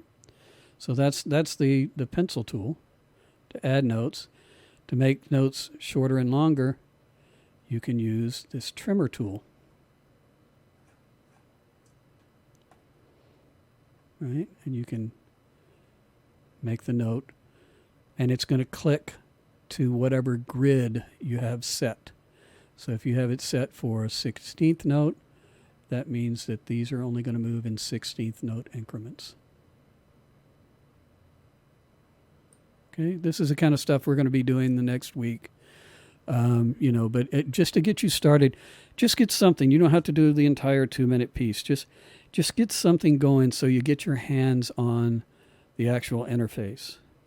And the other thing I can show you is there is a MIDI keyboard here, right? That corresponds to your keyboard of your computer. So while this is open, if I play an A, it's going to play a C. I don't have a track and record. You can actually play chords.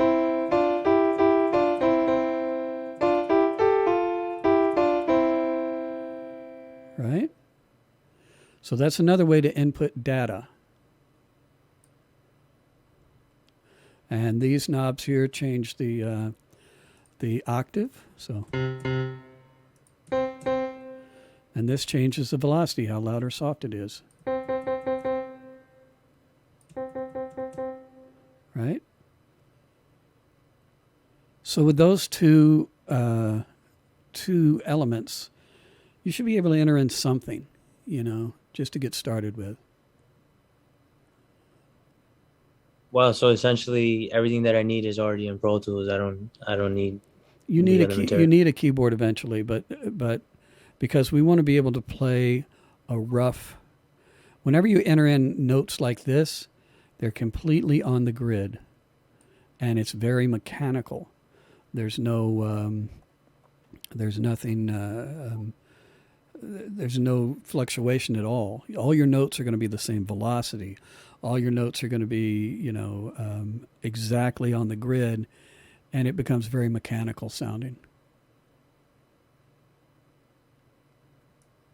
So this will get you started, but playing them in on a keyboard is really for if you're making beats and you're doing music in a genre that doesn't need musical sensitivity, if you play this sample and it's going to be that sound no matter how loud you play it, and you want it exactly quantized, well, entering in notes this way is fine. But it's probably better to use your little keyboard here and enter them in with this and just practice punching in and out. So you got your little keyboard. There's your C major chord. So we'll go back to the top. We're going to record. Whoa, 200. That's way beyond my skills. Right? So you got your A, D, and G is a C major chord, right? So we're going to record. We get 8 clicks to start.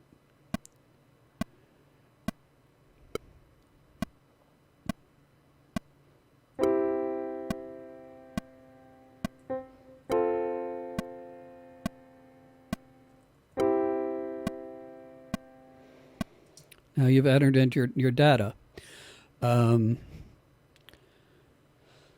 So your velocity is all going to be the same, so we won't be able to, work on adjusting velocity, but we can at least adjust some parameters, like our trimming and stuff like that we'll be working on next week. So that'll get you through this week. Thank you, Professor. All right. Very good. Take care. Have a good night. You too. Emilio, you good? I can't hear you. I can't hear you. I'm not hearing you.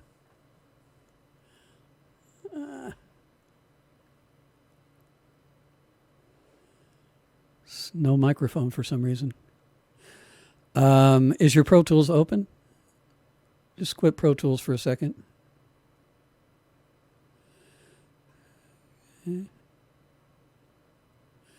And then you're going to go to are you on a Mac? Yeah. Go to your system preferences. And then go to sound. And you want to select your input device as your microphone. How about now? Oh, I got you. Oh, okay. Sorry. Great. So next week, my school has Meet the Teacher Night. And it's during this class time, so I won't be able to make class next week. Okay. I just wanted to let you know, and not show up. Great. Thank you very much. Thank you. Yeah. So, one other thing, I think I must have installed Pro Tools wrong. When I make my instrument track, I don't have any instruments whatsoever. It's just click 2. I don't have mini grand or anything. Okay, so you need to need to download and install the excuse me, Air Instruments First bundle. Right? Air Instruments First. Yeah, so there's Air plugins and there's Air Instruments, and you need the Air Instruments First bundle, and you need another plugin called Expand, spelled with an X, Xpand. So download those and install them, and if you have problems, shoot me an email, and I'll help you work it out. Okay, awesome. Thank you so much, Professor. All right, have a good night. You too. Bye-bye. Bye-bye.